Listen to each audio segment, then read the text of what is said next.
Glória a Deus, Deus seja louvado eternamente, né? Para todo sempre, o nome dele seja exaltado, hoje, amanhã e eternamente, pois não há outro maior, não há um Deus maior, né? Que o nosso Deus. Ele é o dono de tudo, ele é o dono do tempo, da hora, ele é o dono de tudo, irmãos. A gente só tem que crer e confiar que nós servimos a um Deus que ele não dorme, não cochila, né? Ele é um Deus que está vivo e que está guardando eu, você, a nossa casa, guardando os nossos, amém? Irmãos, vamos ler aqui no livro de Glória a Deus, aleluia, Lamentações 1, amém? Glória a Deus. A humilhação de Jerusalém, os pecados e aflições do povo. Como se acha solitária aquela cidade, dantes tão populosa, tornou-se como viúva a que foi grande entre as nações, e princesa entre as províncias tornou-se tributária. Continuamente chora de noite, as suas lágrimas correm pelas suas faces, não tem quem a console. Entre todos os teus amadores, todos os teus amigos se houveram aleivosamente com ela, tornaram-se seus inimigos. Judá passou ao cativeiro por causa da aflição, e por causa da grandeza da sua servidão, habita entre as nações, não acha descanso. Todos os seus perseguidores surpreenderam nas suas angústias. Eu vou ler até aqui, irmão, mas tem a continuação, né? Mas eu vou estar lendo até aqui. E, irmãos, como Deus é maravilhoso, né? Este texto aqui de Lamentações, né, irmãos, de Jeremias, irmãos, ele é sem dúvida, aqui ele demonstra para nós as misericórdias do Senhor, que são a causa de não sermos consumidos, porque as suas misericórdias não têm fim. Novas são cada manhã. Grande é a tua fidelidade. A minha porção é o Senhor, diz a minha alma, portanto esperarei nele. Em Lamentações 3, 22, 23 está escrito isso, né? A minha porção é o Senhor, diz a minha alma, portanto esperarei nele. Glória a Deus, aleluia. A nossa esperança está nele, é nele que está a nossa fortaleza, amém? Se não fossem as misericórdias do Senhor, não haveria o que é revelado em João 3,16. O sacrifício de Cristo em prol da nossa salvação, que também fala em Efésios 2, 4, 8. Fala também em Tito 3, versículo 5.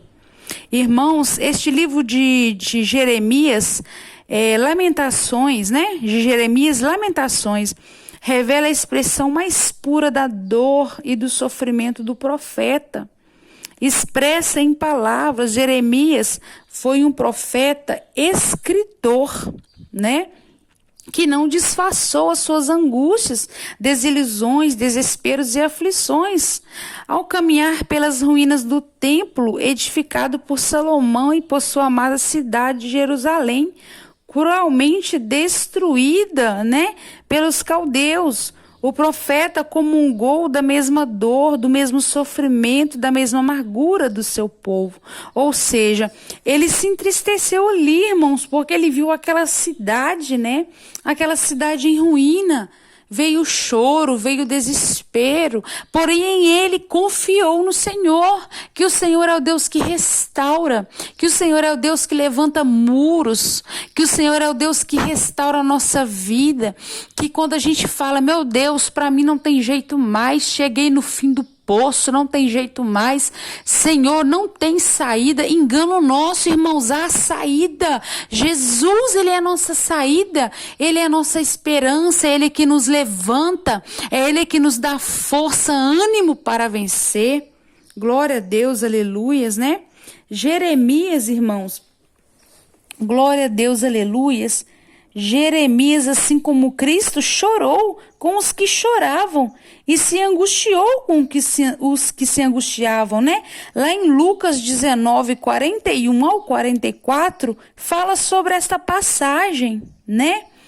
Jeremias sofreu tanto pela situação caótica do seu povo que ele poderia dizer algo o que Paulo disse: tenho grande tristeza e continua dor no meu coração, porque eu mesmo poderia desejar ser separado de Cristo por amor de meus irmãos, que são meus parentes segundo a carne, que são os israelitas dos quais, né, a adoção de filhos e a glória e os concertos e a lei e o oculto, né, e o culto e as promessas das quais são as dos pais, né, dos meus pais, dos seus pais, e dos quais é Cristo segundo a carne, o qual é sobre todos, Deus bendito seja eternamente, lá em Romanos 9, 2 até o 5.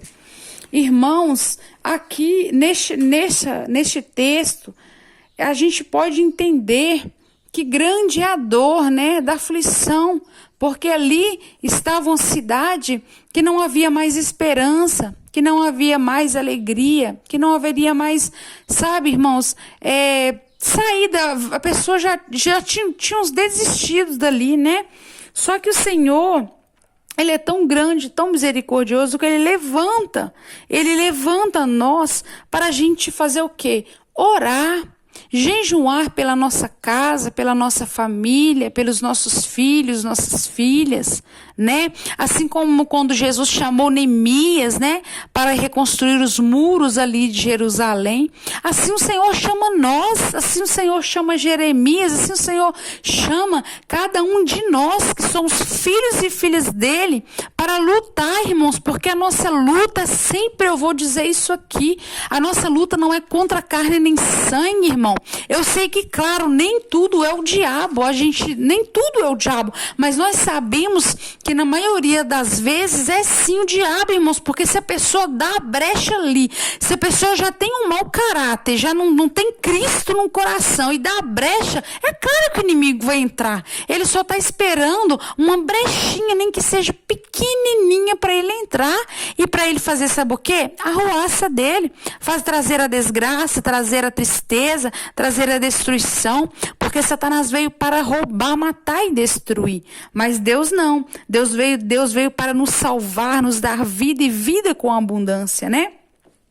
Então, nós temos que entender que tem guerras, irmãos, que a gente vai vencer no joelho, é na oração, é com a boca fechada, sem ficar resmungando para os outros, né? Falando para as pessoas, ficar reclamando, não. É nós caladinho, clamando somente para Jesus, somente na hora que você estiver ali no seu íntimo, no seu quarto, converse com o Pai, mas não fique falando para as pessoas, não fique chorando. Sabe por quê, irmão? Às vezes a gente acha que quando a gente conta os nossos problemas para os outros vão nos ajudar em oração, está com dó, mas vai saber, irmãos, o verdadeiro sentimento que passa no coração. Não é que eu estou julgando, porque quem sou eu para julgar? Mas, irmãos, estamos em tempos tão difíceis que devemos vigiar, porque nem todo mundo quer o nosso bem. Nem todo mundo que nos abraça quer o nosso bem, quer a nossa felicidade, porque a nossa felicidade, as nossas conquistas, isso incomoda, irmãos. Agora, quando a gente está na dor ali, na desgraça, que a gente está ali no pior momento da nossa vida, a gente acha que não, fulano não está rindo não, fulano está orando comigo. Irmão, vai saber. A gente não sabe. A gente está vivendo num tempo que a gente tem que vigiar, orar. Então, contar os nossos segredos para Jesus. Contar, sabe, as nossas lamentações, as nossas dores, tudo que a gente passa, fechar a porta do nosso quarto e clamar a Ele, e o Pai em secreto nos ouvirá. Ele está em secreto ali, mas Ele está nos ouvindo. Então é uma coisa, irmãos, que a cada dia eu tenho aprendido com o Senhor a ficar mais quieta, a não ficar mais, eu vou pedir oração para A, para B. Irmãos, Deus nos ensinou. Ele, irmão, rasgou o véu, foi rasgado. Então, antes Antigamente, a gente tinha que ir até o profeta para pedir o profeta para falar com Deus as nossas petições. Mas hoje nós mesmos podemos dobrar os nossos joelhos. Hoje nós mesmos podemos, sabe o quê? Falar diretamente com o Pai. Sabe por quê? Porque o Pai, ele é fiel conosco. Jesus é fiel. Ele não sente inveja de nós. Ele não sente, ele não é falso com nós. Não. Deus, ele nos ama. Ele quer o melhor. Ele veio para nos dar felicidade, nos dar vitória. Então nós temos que entender, irmãos, eu não digo, não é todos, irmãos, o que eu quero dizer é que a gente tem que vigiar. Porque às vezes a gente fala dos nossos problemas, mas às vezes a pessoa por trás está rindo de nós. Por trás está dando gargalhadas, falando, nossa, coitadinho, coitadinha. Nossa, olha aí para você ver, não vai sair dessa não, tá no fundo do poço, já era. Ixi, já pode jogar terra em cima porque já morreu. Então, irmãos, nós temos que vigiar. Então, e a gente já tem Jesus. Jesus é o quê? É o nosso amigo. Ele é o nosso Deus que está ali ouvindo a nossa petição. Quando a gente vai para o joelho, quando a gente vai para o quarto, quando a gente conversa com Ele, né? Então, que nós vamos falar diretamente para Ele, clamar e buscar a Ele. Porque quem resolverá os nossos problemas, irmãos, não são irmãos, não são pastores, pastoras, amigos, amigas. Quem vai resolver o nosso problema é Jesus, o Rei dos Reis e o Todo-Poderoso, aleluia, glória a Deus, é Ele que é o nosso Deus, é Ele que vai salvar a nossa casa, é Ele que vai salvar a nossa parentela, é Ele que vai salvar os nossos. Então, irmãos, vamos clamar, né, a esse Deus tão maravilhoso, né? Ele é esse Deus que é muito, muito lindo, maravilhoso, e não tem coisa melhor, irmãos, que confiar no Senhor, buscar a Ele e ter certeza, irmãos, que nele sim você pode confiar, descansar, porque Ele está trabalhando no teu favor. Ele não está, irmãos, sentado de braços cruzados, não.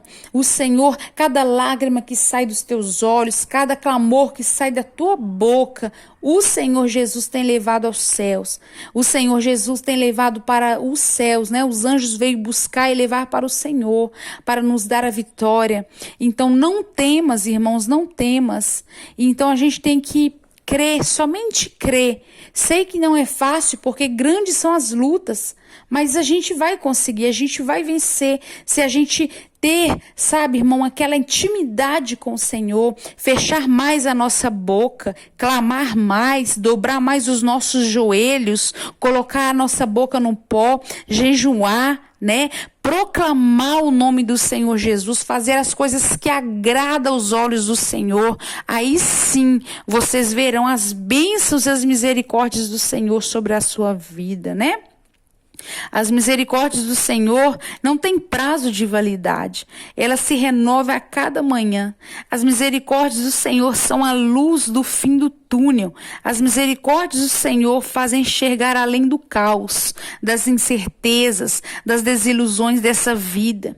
As misericórdias do Senhor são o combustível da nossa esperança. É as misericórdias do Senhor. Amém? Que o Senhor abençoe poderosamente a vida de cada um dos irmãos. Em nome do Pai, em nome do Filho, em nome do Espírito Santo de Deus.